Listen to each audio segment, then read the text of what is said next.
Yes, you are welcome to Akuvi TV, another episode of Inside Politics. We are here to educate and inform, educate you guys about the appointment or the appointees of His Excellency John Dramani Mahama. He said he's going to work with 60 ministers and he has appointed some and named some. So we are going to look at them. We have the education minister, we have the a railway minister, that's the road minister, and many more on this show. I'm not doing this alone. I'll be doing this with my guests or my panelists, that's JJ Gabi and Jonas.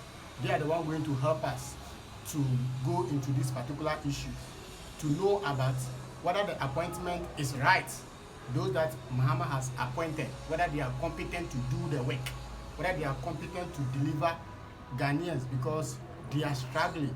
The country is not up to the stage that we want it. So on that note, let me introduce my guest on the show.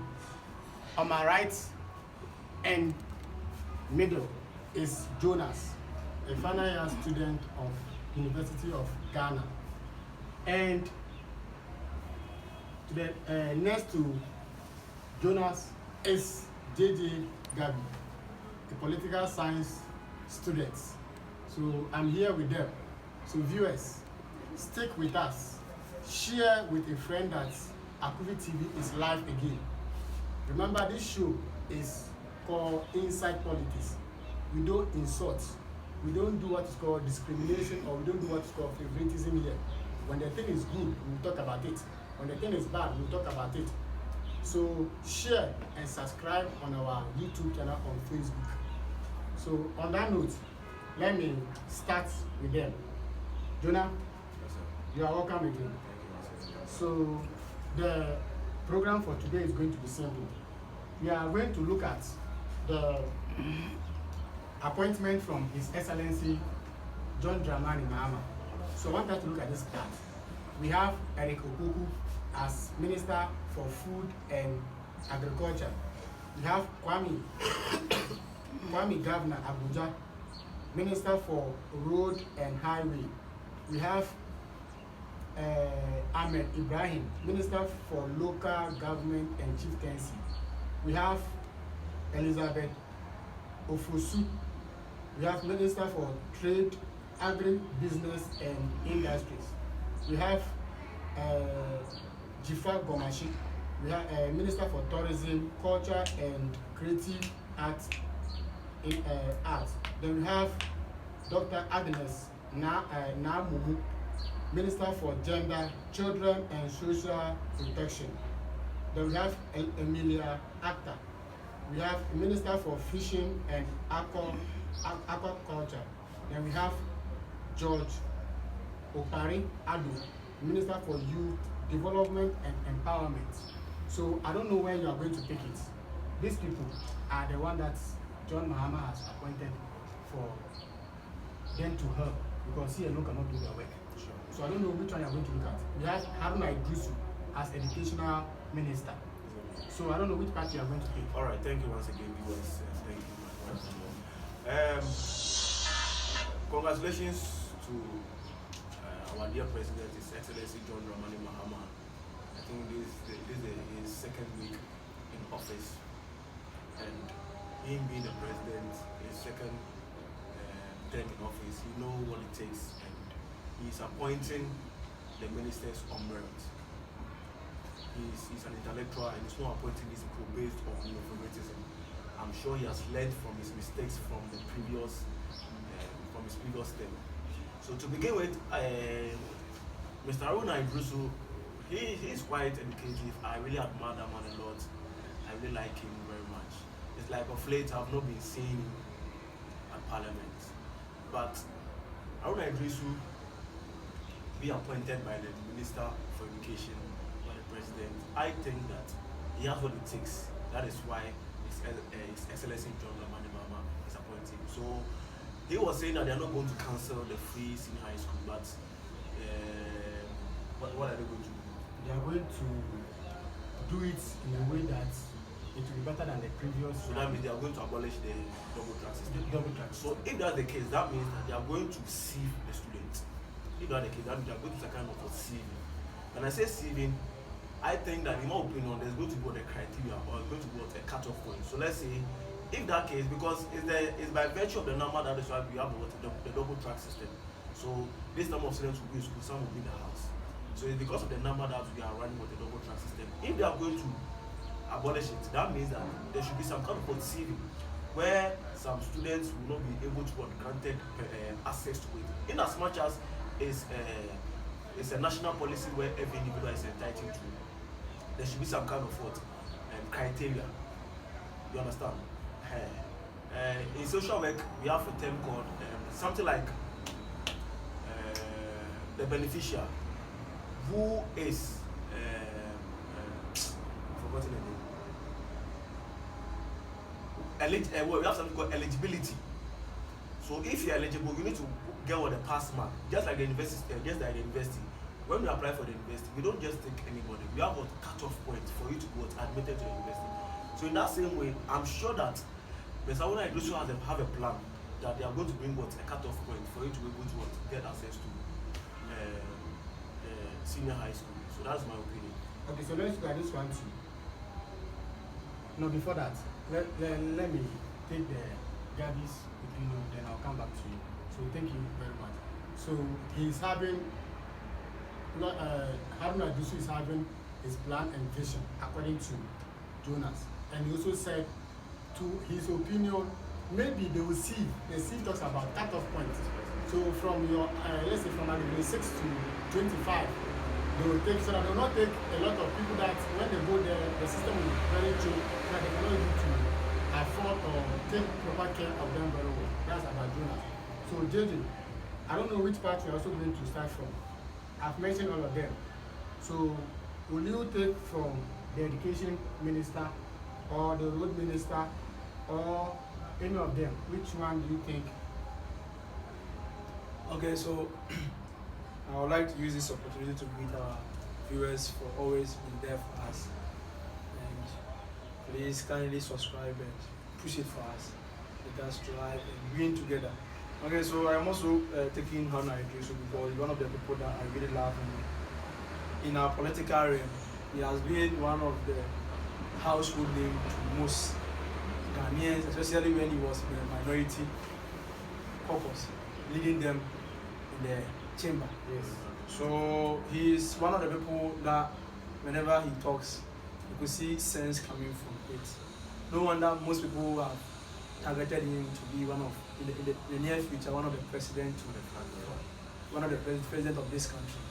So he has done very, very well. Now, Hannah Idrisu was born in the year 8 September 1970 in Tamale, and he has moved from that place and even went to university in Ghana University Legon, and also was very active in politics at that time, and he has done very, very well in the, I think, 7th and 8th Parliament until Honorable Atufosin came to take over.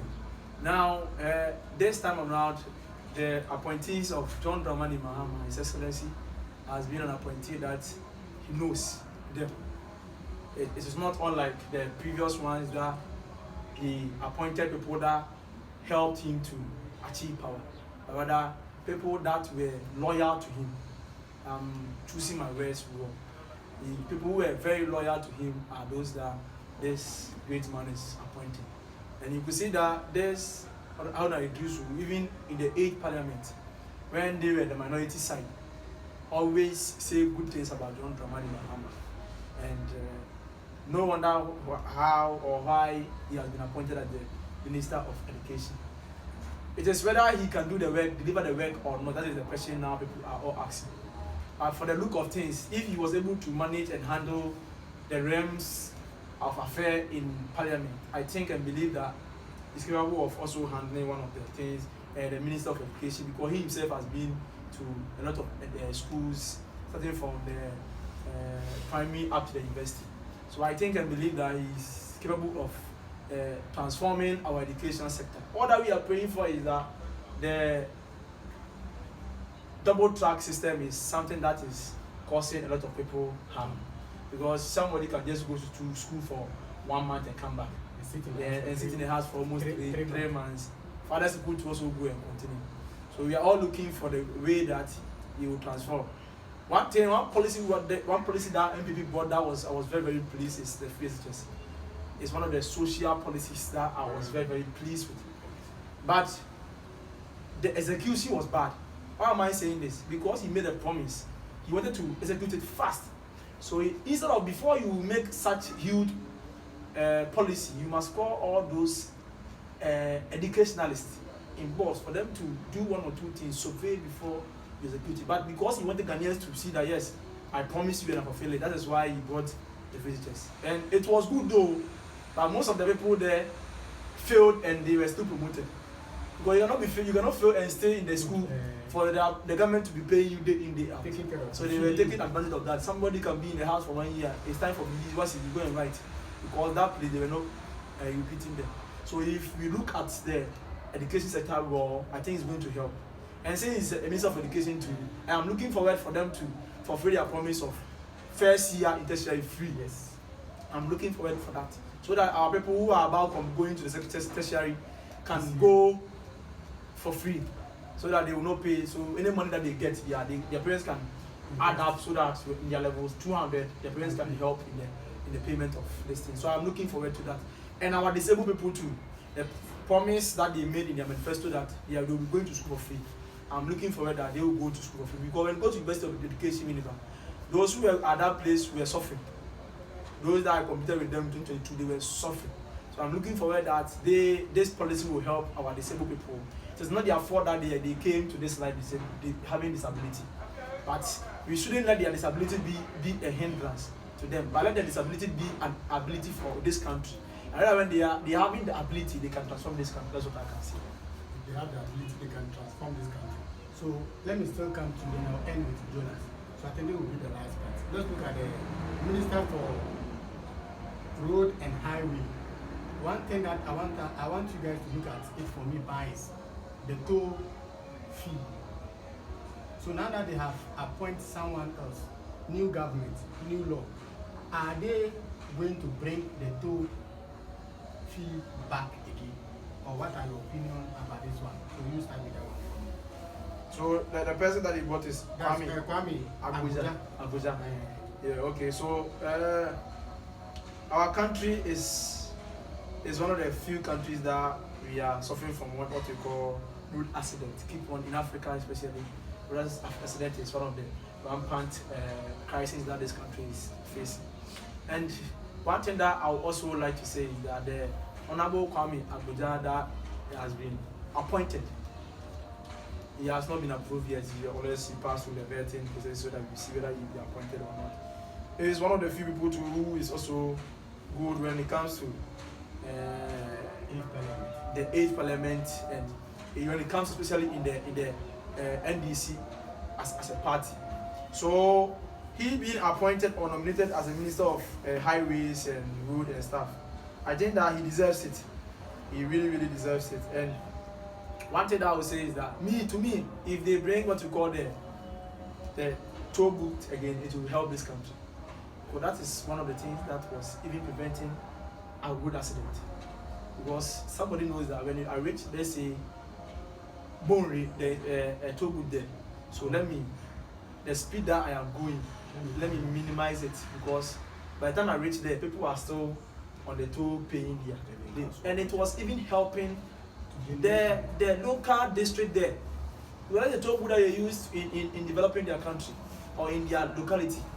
But and the government fund alone cannot sustain the local administration. So the toll booths, to me, I believe and I think that if they bring it back again, it will help this country. And it is one of the things that also prevent chaos, especially accident and stuff in this country. And also, let us think about the economic aspect. Those who do sell house or along the street too. The road. Remember there is traffic when they are going to the toll booth. People can also go and patronize their business. Some people will go and bring water for them to go and for the drivers to buy. and even the passengers also be buying water and stuff. All these things are things that was helping the locality and the business people who were living in that local area to sustain them. But the moment this thing is stopped, how are they going to survive? So if they bring it back again, I believe that it is going to even help. And it also even serve as a check for the government. The police people can also even set their borders there, for them to check if anyone is having any unlawful material in their car. They can use that one to check them, and this will prevent a lot of criminal activities and also accident, and also business people are going to enjoy from this. Is what I can say. If they bring it to me, it's going to be a very, very perfect idea. If they bring it, I think it will be a very perfect idea. That is about JJ Gabi. You can all hear that. Very, very, very insightful education and transformation opinion or expression. So now we go back to Jonah and take his also final comment about that. The road or the toll booth issue. What is your opinion about it? Well, the toll booth issue, I think, is a fantastic idea. Supposedly, you are going to revive the toll booth. It's going to help. As Jide said, it was really fetching the country a lot of money. There were revenue there that the country was benefiting from. You understand? If not alone, unless the toll booth was given a country, was contributing to almost, I think, 20% of the GDP of the country. So if this is contributing 20% of the GDP of the country, I don't know why the former president cancelled it. Well, he had his own reasons. So I believe if they should, bring it back, it's going to really help us a lot. And he said something about it's going to help the police to be checking criminal activities, any criminal work. I believe so, because I think that the police can be using that avenue to be checking vehicles, making sure that yes, you as a driver, you have what it takes. You don't have any illegal materials in your car. You understand? And the hawkers on the street too is going to help them, because there's a code that says that the traffic that annoys the drivers, that same traffic benefits the hawkers. You understand me? So everybody has their time and their season. So that toll, because that time is slow, so people have to pay your toll. And the hawkers then can be coming around, because sometimes you can be in the car, you are very hungry, you might need water. Now because there's no toll, they just pay. You need water to drink. Sometimes in the car, you just need something to fill up your stomach. And I think it's going to really help us. At the end of the day, both of us are benefiting. Those who have been collecting the money for the toll, the country is benefiting, the drivers will be benefiting, and the passengers will be benefiting as well. So bringing back the toll is going to help us a lot. Thank you so much. Bringing back the toll will help us a lot. So that is Jonas. So on that note, I think we'll bring the show to an end, and before we go, their final word to any of our viewers or any of their loved one or any of their relative. The final word. Okay, my final word to everybody is that keep on supporting Akubi TV, and always say give your best in life, put God first, love God and serve. That is all. Love God and put in your best. Jonah, JJ. Yeah. So my final words goes to shout out to all my family members, especially my father, because who have been following this show for a very long time. I say God bless you, and also to those whom I've been disturbing. I do mean that Solomon. He has been one of the people who have been subscribing and commenting day in, day out for me. And also some few people, I cannot mention all of your names, but thank you very much for your support to let this show grow. And we really, really appreciate it. And we wish you all the best. And we pray that whatever we yearn for this year and beyond, the Almighty God to grant it for us. Thank you. Thank you. So on that note, I will say a very big thank to Sadiq. Sadiq, one of my colleagues, or my colleague. He's also good, always trying to correct us when we are wrong. So Sadiq, kudos and big ups to you. So on that note, we say bye for now.